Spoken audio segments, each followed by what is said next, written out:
So, let's start the video. Mistakes every banking aspirant makes and how to avoid them. Since I've been preparing for from 2 years, last 2 years, and so I've got that much experience कि मैं आपको बता सकूँ कि कौन सी mistakes लोग करते हैं और स्पेशली बिगिनर्स करते हैं. तो पहली मिस्टेक तो है नॉट अंडरस्टैंडिंग सिलेबस प्रॉपरली. तो होता क्या है कि जो स्टार्टिंग में ना बिगिनर्स में बहुत ज़्यादा जोश होता है कि हाँ स्टार्ट कर देते हैं, बट बिना सिलेबस प्रॉपरली समझे आप अगर किसी भी एग्ज़ाम की तैयारी करोगे then you will fail, right. So syllabus समझना बहुत इंपॉर्टेंट है. प्री का सिलेबस डिफरेंट होता है, मेंस का डिफरेंट होता है. सो अगर आपका बेस स्ट्रॉन्ग नहीं है तो आप कभी भी कोई भी एग्ज़ाम क्लियर नहीं कर पाओगे. एंड उसके लिए आपको एक बार थॉरली सिलेबस समझना ज़रूरी है. मैं नेक्स्ट वीडियो में बताऊंगी कि क्या सिलेबस है, कौन से टॉपिक्स आपको पहले करने चाहिए, कौन से बाद में करने चाहिए, जिससे आपका बेस स्ट्रांग हो जाए. ठीक है. सबसे पहले तो आप एक पेज लेना, उस पर अपना प्री का सिलेबस नोट करना. हर एक सब्जेक्ट का डिफरेंट, इंग्लिश का डिफरेंट, क्वांट का डिफरेंट, मैथ अपना रीजनिंग का डिफरेंट. ठीक है.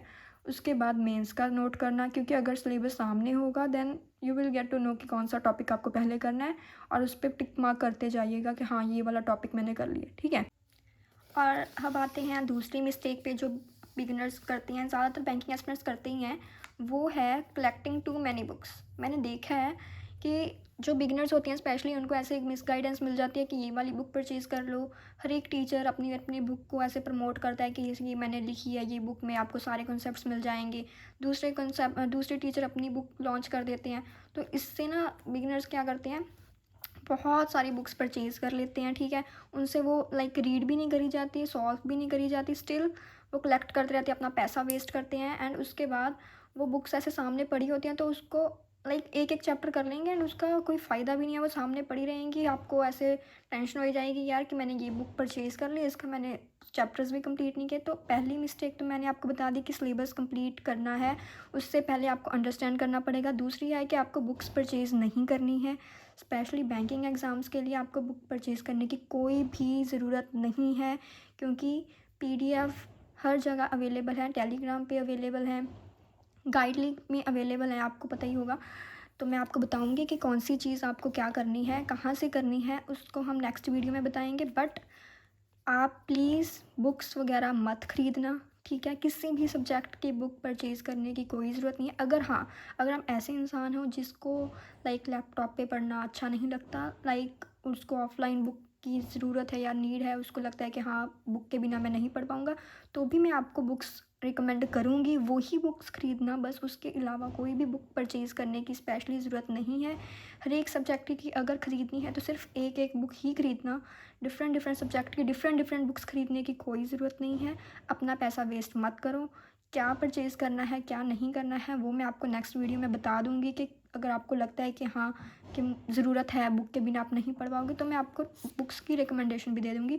बट फ़िलहाल के लिए आप बुक्स मत परचेज़ करना, ये गलती मत करना. ठीक है. इतनी सारी बुक्स परचेज़ करने का कोई फ़ायदा नहीं है. एक बुक करना है एक सब्जेक्ट के लिए, कौन सी करनी है वो मैं आपको बता दूँगी. ओके. सो हम चलते हैं थर्ड मिस्टेक जो हर एक एस्पिरेंट करता ही है, लाइक बिगिनर हो रिपीटर हो, ये मिस्टेक तो सभी करते हैं, मैंने भी करी है. ठीक है. क्योंकि मैंने भी करी है, मैं आपको बता देती हूँ. Ignoring mock test. क्या होता है कि हम सिलेबस को ऐसे लेते हैं कि अगर हमारा सिलेबस कंप्लीट हो जाएगा 100% देन हम मॉक टेस्ट देंगे. बट ऐसा नहीं है. अगर आपके 3-4 टॉपिक्स भी कंप्लीट हो गए हैं, आपका थोड़ा बहुत भी अगर आपका बेस बन गया, तो मॉक टेस्ट देना स्टार्ट करो. हाँ हो सकता है आपके मार्क्स कम आएंगे. ठीक है. होता है यार, सबके साथ होता है कि हाँ स्कोर आपके हो सकता है 0 भी आए, 5 आए, 10 आए, कोई प्रॉब्लम नहीं है. बट मॉक टेस्ट देना स्टार्टिंग से स्टार्ट करो. अगर आपने कल प्रिपरेशन की है स्टार्ट, तो 3-4 दिन के बाद एक मॉक टेस्ट, फुल प्रीलिम्स वाला मॉक टेस्ट क्लर्क लेवल का ज़रूर देना.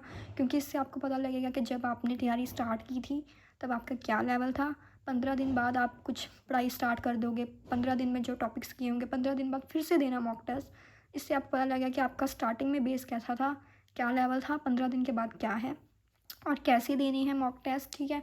वो भी मैं बताऊंगी. बट मॉक टेस्ट देना स्टार्ट करो. अगर आपकी तैयारी को 1 महीना भी हो गया है तो प्लीज़ मॉक टेस्ट देना स्टार्ट कर दीजिए अभी से.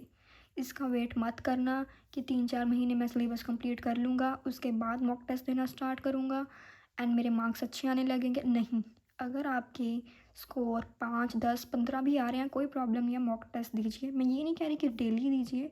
डेली आपको कब देना है, जब आपका थोड़ा सा बेस स्ट्रॉन्ग हो गया। बट आप कंप्लीटली बिगिनर हो तो मॉक टेस्ट स्टार्टिंग में देना, फिर 10-15 दिन के बाद देना, फिर 1 महीने के बाद देना एंड उसके बाद डेली बेसिस पे देना। बट मॉक टेस्ट से मत भागो। अगर आपको लगता है कि आपकी थोड़ी बहुत भी तैयारी हो गई है तो मॉक टेस्ट देना स्टार्ट कर दीजिए प्लीज़। ये बहुत इंपॉर्टेंट है। आप उसके बाद रिग्रेट करोगे एंड उसका कोई फ़ायदा नहीं होगा, क्योंकि जितनी आप मॉक टेस्ट दोगे उतनी ही आप एग्ज़ाम को अच्छे से समझ पाओगे। ठीक है, तो 4th मिस्टेक देखते हैं। हाँ, नॉट एनालाइजिंग मिस्टेक्स। क्या होता है कि मॉक टेस्ट तो हम दे देते हैं बट उसको सबमिट कर देते हैं एंड देन हाँ कि ख़त्म हो गया हमारा।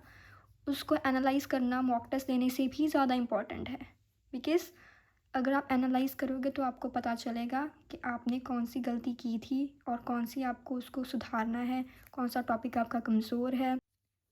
तो अपना एनालाइज़ ज़रूर करना मिस्टेक्स को।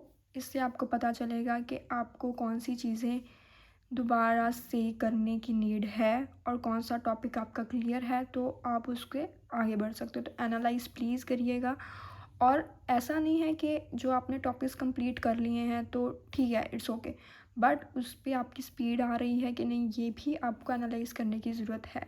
इससे मॉक टेस्ट से ही पता चलेगा। इसलिए मैं फिर से बोल रही हूँ, अपना मॉक टेस्ट दीजिए, उसको एनालाइज़ कीजिए, it is very important.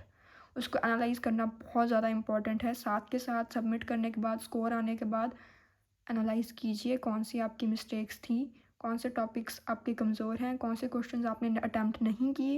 It is very important. So last but not the least, no daily routine inconsistency. या you know very well right.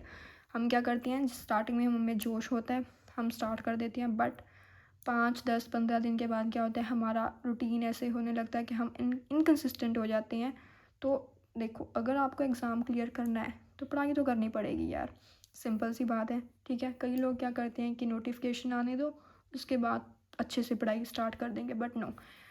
अगर आप सीरियसली एग्ज़ाम की तैयारी कर रहे हो एंड आप जॉब लेना चाहते हो तो डेली रूटीन फ़िक्स कर लीजिए। मैं ये नहीं बोल रही कि आप डेली 10-10 घंटे पढ़िए।